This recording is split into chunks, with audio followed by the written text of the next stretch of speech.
तेरा कलाम रहेगा कायम पहाड़ जब ना रहे खुदाया, तेरे मुंह की एक बात भी टलेगी ना चाहे कुछ भी हो। तेरी मान दिए है जिंदा सोने से भी कीमती, मेरा दिल ये दे गवाही है ये किताब अजीम।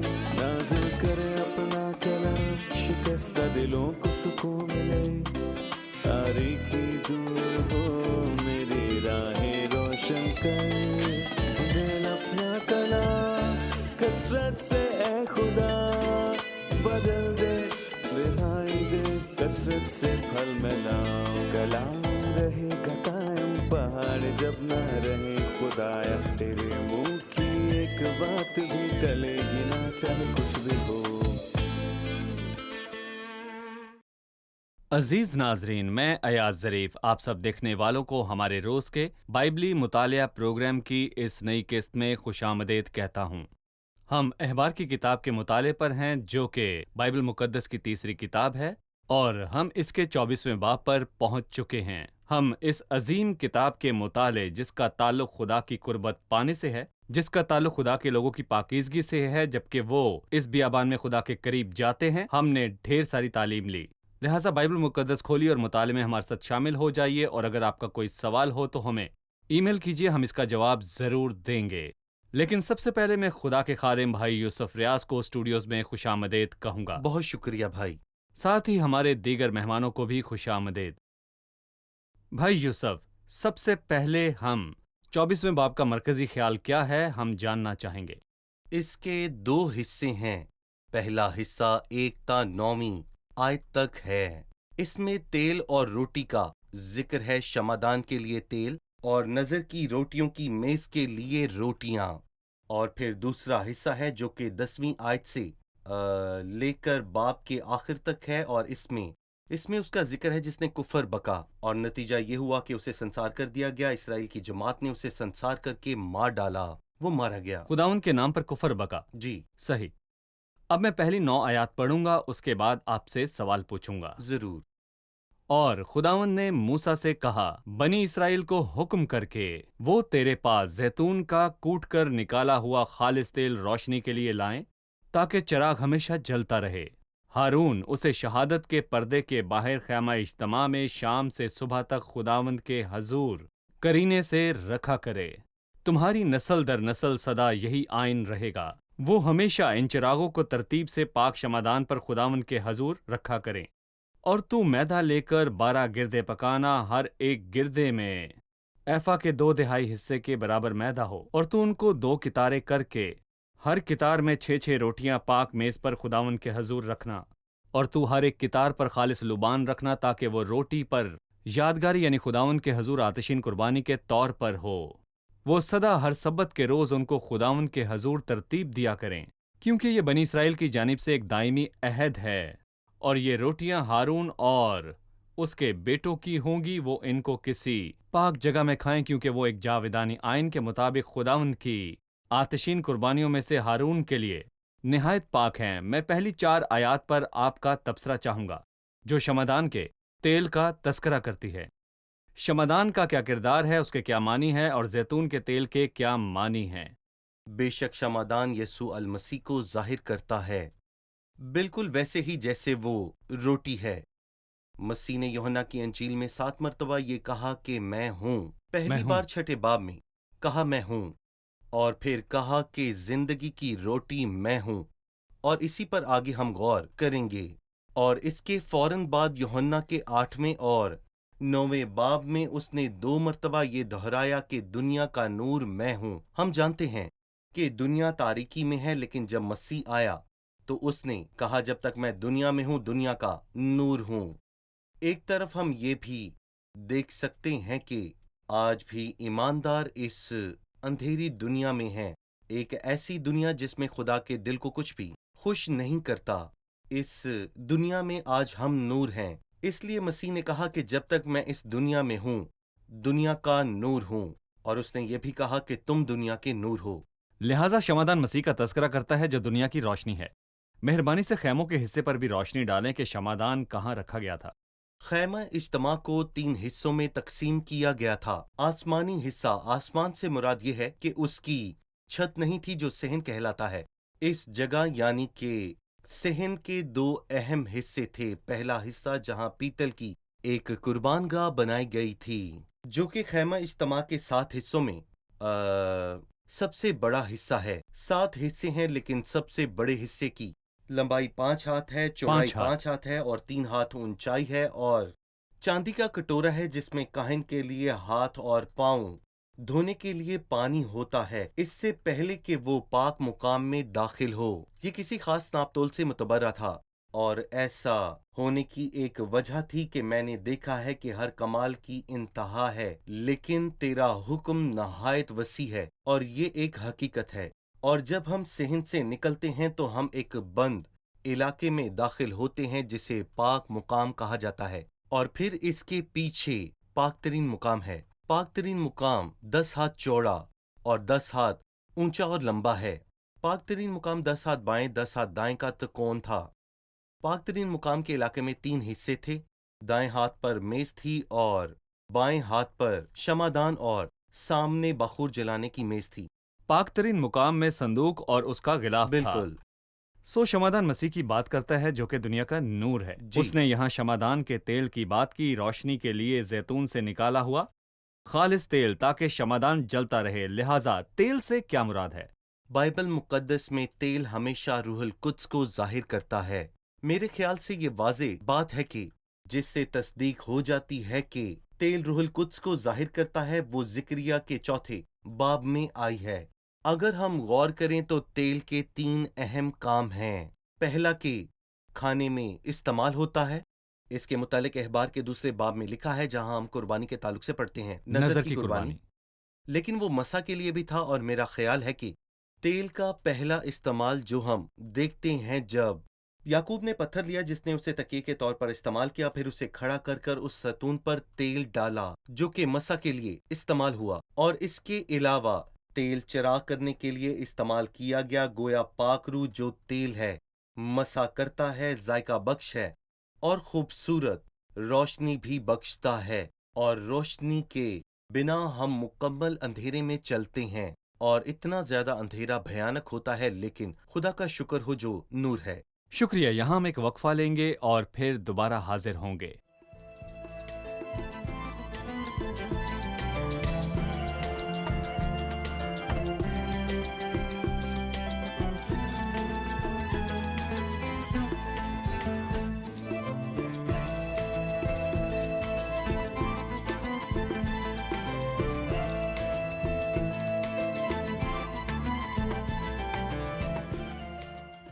मेरे पास 2 सवाल हैं। पहला सवाल दूसरी आयत से, बनी इसराइल को हुक्म करके वो तेरे पास जैतून का कूट कर निकाला हुआ खालिस तेल रोशनी के लिए लाएं ताकि चिराग जलता रहे।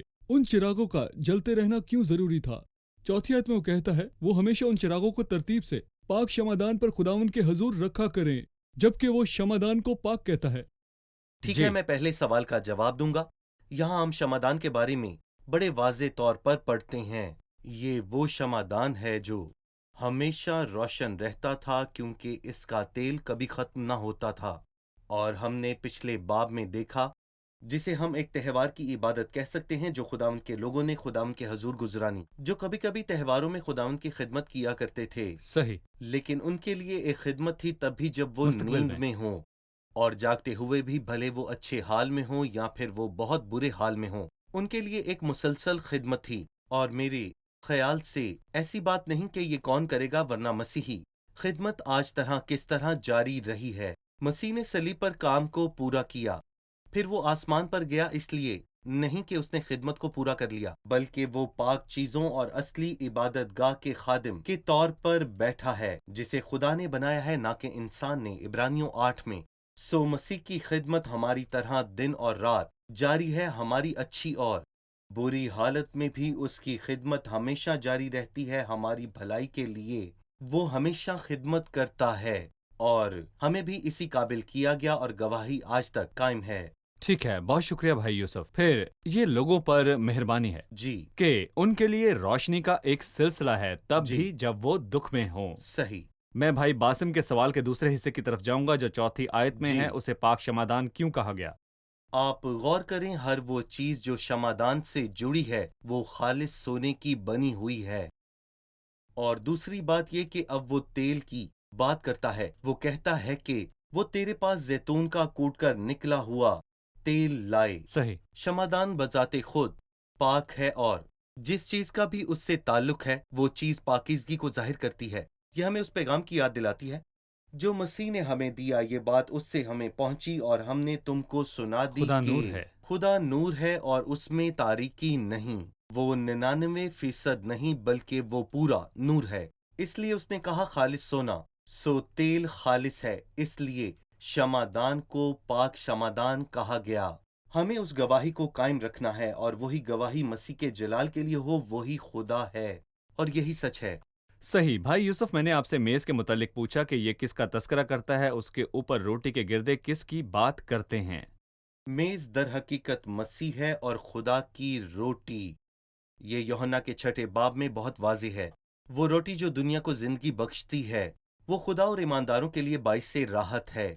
मसीह के अलावा और कौन है जो खुदा और ईमानदारों के लिए बाइसे राहत हो? सो दरअसल मेज और उसके ऊपर की रोटी हमें मसीह के मुतल्लिक बताती है, लेकिन बतौर ईमानदार हम खुदा के लिए बाइसे राहत हैं। क्या उसे हमें कुछ ऐसा मिलता है?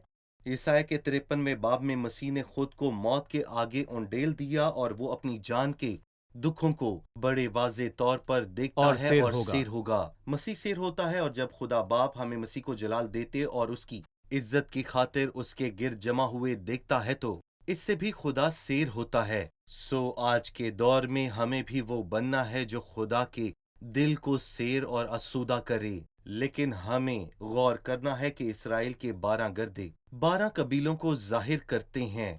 इसलिए रोटी एक है और हम बहुत से हैं, एक बदन है, क्योंकि हम सभी उसी एक रोटी में शरीक होते हैं। इसलिए नए अहदनामे में जो मेज है उस पर 12 गर्दे नहीं हैं जैसा कि पुराने अहदनामे की मेज पर हैं, लेकिन नए अहदनामे में जो मेज है उस पर एक रोटी है जो मसीह का बदन है। भले ही वो सलीब पर कुर्बान हुआ, लेकिन वो उसका बदन है और ये वही बदन है जो सच में कलीसिया कहलाता है। सही। हमें बताया गया कि वो 12 गिरदे थे जो 2 कितारों में थे और दोनों कितारों में लुबान रखा गया। जी, लुबान किसका तस्करा करता है? खुदा की खुशी और आसूदगी का, जो खुदा के लिए राहत अंगेज है। इसलिए ये अच्छा है कि हम खुदा के लोग हैं, लेकिन उनके ऊपर मसीह की कामलियत है जो कि लुबान है। और हम जानते हैं कि मजूसी उसके बच्चे के लिए जो यरूशलेम में पैदा हुआ क्या तोहफे लाए। वो उसके लिए सोना, मुर और लुबान लाए। सही। बहुत शुक्रिया भाई। मैं दूसरे हिस्से पर जाऊंगा जो 10वीं आयत से है। 10वीं आयत किसी की नाकामी का जिक्र करती है जी, और बाइबल 10वीं आयत में कहती है, और एक इस्राएली औरत का बेटा जिसका बाप मिस्री था इस्राएलियों के बीच चला गया, और वो इस्राएली औरत का बेटा और एक इस्राएली लश्करगाह में मारपीट करने लगे, और इस्राएली औरत के बेटे ने पाक नाम पर कुफर बका और लानत की। तब लोग उसे मूसा के पास ले गए। उसकी मां का नाम सलूमियत था जो दुबरी की बेटी थी जो दान के कबीले का था, और उन्होंने उसे हवालात में डाल दिया ताकि खुदावन की जानिब से उस बात का फैसला उन पर जाहिर किया जाए। तब खुदावन ने मूसा से कहा कि उस लानत करने वाले को लश्करगाह के बाहर निकाल कर ले जा। और जितनों ने उसे लानत करते सुना वो सब अपने अपने हाथ उसके सर पर रखें और सारी जमात उसे संसार करे। और तू बनी इसराइल से कह दे कि जो कोई अपने खुदा पर लानत करे उसका गुनाह उसके सर लगेगा, और वो जो खुदा उनके नाम पर कुफर बके जरूर जान से मारा जाए। सारी जमात उसे कतई संसार करे, खा देसी हो या परदेसी। जब वो पाक नाम पर कुफर बकते तो जरूर जान से मारा जाए। जाहिर है कि गुनाह मौजूद था कौम पर मेहरबानियों की बात करने के बाद कि जबकि वो नींद में होते उनके लिए काम कर दिया जाता, लेकिन ये जाहिर है कि यहाँ इस कौम के अंदर गुनाह है। खुदावन के नामों की तहकीर। जो उसका नाम बेफायदा लेता है वो बेगुनाह ना ठहराया जाएगा, जैसा कि 10 अहकाम में लिखा है। तो जब हम इस्राएली औरत के बेटे को देखते हैं तो मसला कहाँ पर है? वो एक मिस्री का बेटा है जो कि एक मिली जुली कौम है जो खुदावंत के लोगों के साथ निकल आई थी। जब वो मिस्र से निकले थे, ये एक मिला जुला हजूम था जो उनके साथ निकल कर आया और उन्हें मुश्किल में डाला। जब हम गिनती का 11वां बाब पढ़ते हैं तो हमें वहां पर एक मिली जुली कौम मिलती है जो इनके दरमियान थी, और वो बहुत ज्यादा लालची थी। उन्होंने कहा कि हमने मन नहीं खाना, हम इससे उकता गए हैं। और مسیحت میں بھی ایسا ملا جلا ہجوم ہے جو کہتا ہے کہ مسیح نہ کرو، دعا، عبادت اور بندگی ہی سب کچھ نہیں ہے۔ یہ ملا جلا ہجوم ہے۔ یہاں ہمیں صرف حقارت نہیں بلکہ یہاں تذلیل اور حقارت بھی نظر آتی ہے کہ اس کے نام پر کفر بکا اور خدا کے نام پر لعنت کی، جیسا کہ ہم 10 احکام میں پڑھتے ہیں کہ جو کوئی خدا کا نام بے فائدہ لیتا ہے اسے سزا ملے گی۔ سو اس سے لوگوں کی حالت ظاہر ہوتی ہے۔ جی بھائی، جب ایک ایسی شادی ہوتی ہے جس میں اسرائیلی خاتون مصری آدمی سے جی شادی کر لیتی ہے، شاید شروع میں اس کے مقاصد پاک تھے، وہ اسے خدا کے نزدیک لانا چاہتی تھی، لیکن نتیجہ یہ ہوا کہ وہ لڑکا جو ان سے پیدا ہوا اس نے خداوند کے نام کی تحقیر کی۔ ہم اس سے کیا عملی سبق حاصل کرتے ہیں؟ ایک لڑکی ایماندار ہو سکتی ہے پر جذبات کی رو میں بہہ جاتی ہے، سو وہ ایک غیر ایماندار سے شادی کرنا چاہتی ہے اور کہتی ہے میں مستقبل میں اسے خدا کے قریب لے آؤں گی۔ لہٰذا ایک غیر ایماندار سے شادی کرنے کا کیا خطرہ ہے، بھلے وہ آدمی ہو یا عورت؟ چاہے آپ کا مقصد کتنا ہی پاک کیوں نہ ہو، وہ آپ کو خداوند کے قوانین سے بغاوت کی اجازت بالکل نہیں دیتا۔ اور کیا ہمیں یہ حکم نہیں دیا گیا کہ ہم غیر ایمانداروں کے جوئے میں نہ جتیں؟ صحیح۔ اور اگر ہے تو کیا میرے لیے کوئی بہانہ باقی ہے کہ میں خداوند کے بنائے ہوئے اٹل قوانین سے بغاوت کرنے کی جرت کروں؟ دیکھو، حکم ماننا قربانی اور جانور کی چربی گزراننے سے بہتر ہے۔ ٹھیک ہے، بہت شکریہ بھائی یوسف۔ یہاں ہم ایک وقفہ لیں گے اور پھر دوبارہ حاضر ہوں گے۔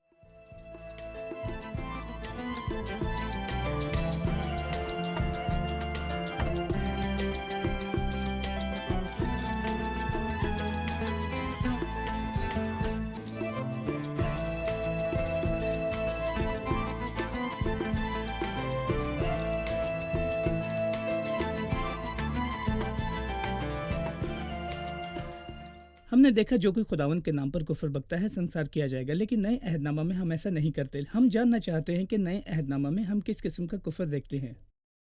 جی، جو کوئی کفر بکتا ہے اسے سنسار کیوں نہیں کیا جاتا؟ در حقیقت پرانا عہد نامہ دردناک عہد تھا اور شریعت درست ہے۔ جو کوئی خداوند کے نام پر کفر بکے وہ ضرور سنسار کیا جائے۔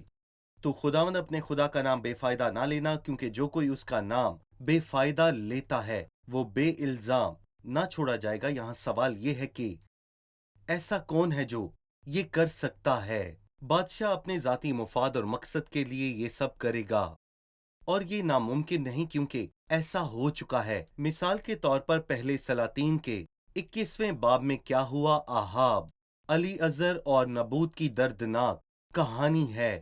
یہ شخص علی ازر خدا سے ڈرنے والا اور ایماندار شخص تھا، سو اس نے اپنا کھیت بیچنے سے انکار کیا جس سے خدا نے منع کیا تھا۔ اس کو تجھ سے باز نہیں رکھتا، لیکن خدا ہی اجازت نہیں دیتا کہ زمین ہمیشہ کے لیے بیچی جائے۔ سو آہاب اس سے خفا ہو کر اپنی بدکار بیوی ایزابیل کے پاس جاتا ہے۔ اس نے اس سے کہا کہ تو کیوں اداس ہے؟ میں تجھے یہ کھیت ضرور لے کے دوں گی۔ اور اس نے ایک پیغام بھجوایا کہ 2 جھوٹے گواہ لاؤ جو یہ کہیں کہ اس شخص نے خدا کے اور بادشاہ کے نام پر کفر بکا ہے۔ یہ قصہ ختم ہو گیا۔ انہوں نے جھوٹے گواہوں کو رشوت دی اور انہوں نے جھوٹی گواہی دی اس باعزت اور ایماندار اور اچھے شخص کے خلاف جو علی ازر تھا، اور پھر علی ازر مارا گیا اور قاتل نے اس کی ساری زمین پر قبضہ کر لیا۔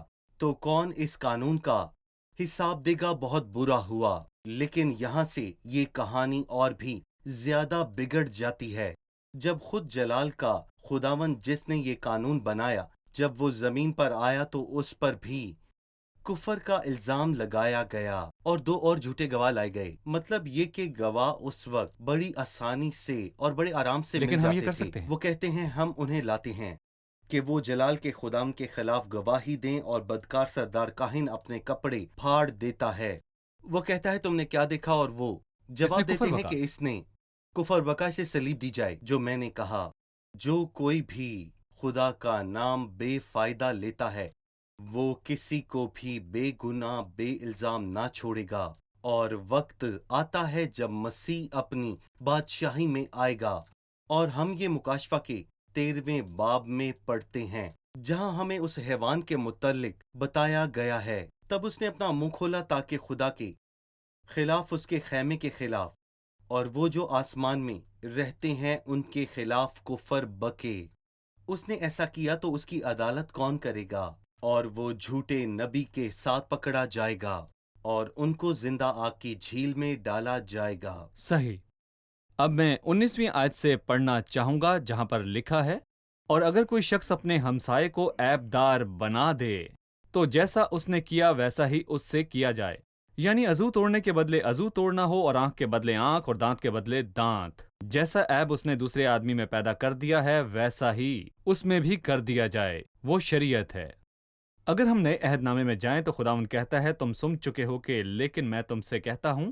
خداوند ایک نئی اور گہری سوچ بخشتا ہے کہ معاف کیسے کریں، درگزر کیسے کریں، اور دشمنوں سے محبت کیسے رکھیں۔ لیکن میں تم سے کہتا ہوں اپنے دشمنوں سے محبت کرتے ہیں جو تم پر لعنت کرتے ہیں، انہیں برکت دو۔ شریعت کے مطابق کیا معیار تھا، اور جب مسیح آیا تو وہ کیا ہو گیا؟ کیا خدا نے اپنے قوانین بدل دیے، یا اس نے دشمنوں سے برتاؤ کرنے کی خاطر ایک تازگی بخشی؟ میں کہنا چاہوں گا خداوند کے قوانین راست ہیں، اور خداوند نے کبھی اپنے قوانین کو نہیں بدلا، اور اسی پہاڑی واز میں اس نے کہا کہ جس پیمانے سے تم ناپتے ہو اسی سے تمہارے واسطے ناپا جائے گا، صحیح۔ اسی سے ناپا جائے گا۔ صحیح، قانون ٹھیک ہے، لیکن سوال یہ ہے کہ کیا خداوند نے مجھے اس کا حق دیا ہے اگر کوئی بھی میرا دان توڑے تو میں بھی توڑ دوں؟ صحیح۔ یہ حق قاضیوں کے پاس تھا کہ کسے سزا دینی ہے، کس کی عدالت کرنی ہے، لیکن ہر ایک مقدمے کا ویسا ہی فیصلہ صحیح۔ ہونا چاہیے جیسا کسی کا نقصان ہوا ہے اس کے نقصان کو مد نظر رکھتے ہوئے، کیونکہ انسان نے انتہا کی۔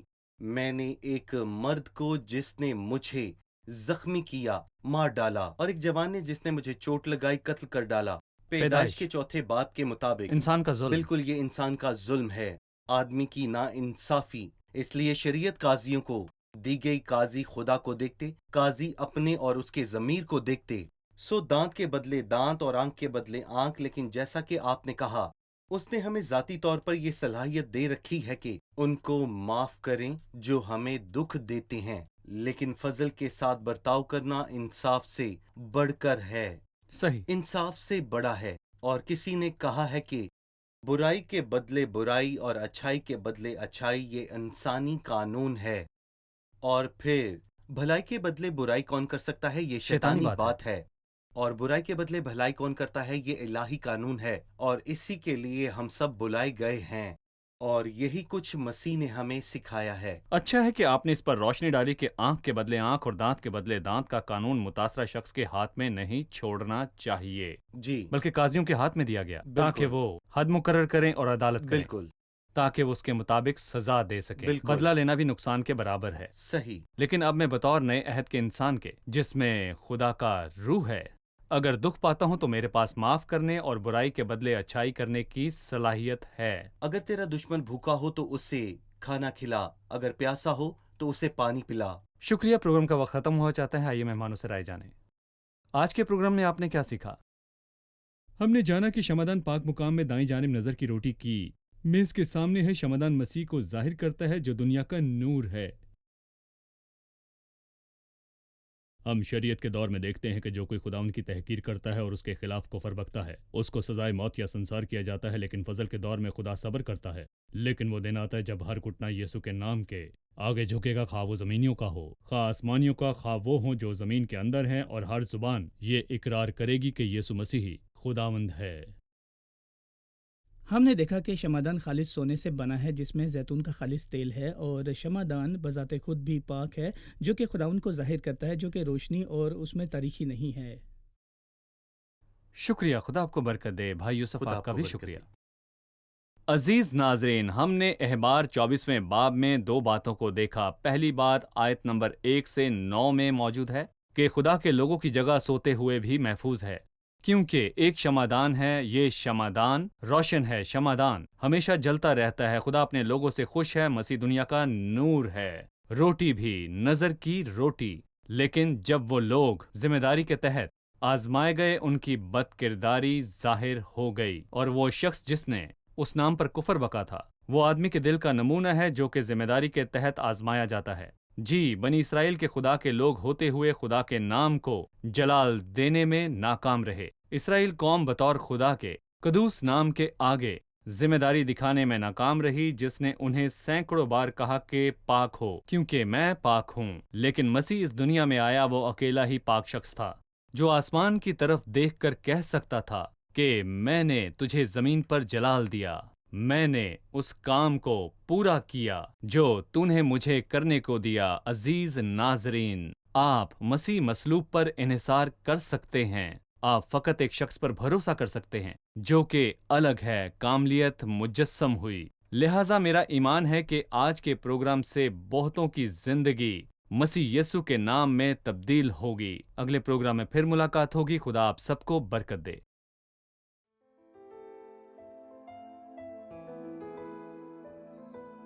تیرا کلام رہے گا قائم، پہاڑ جب نہ رہے خدایا، تیرے منہ کی ایک بات بھی ٹلے گی نہ، چاہے کچھ بھی ہو۔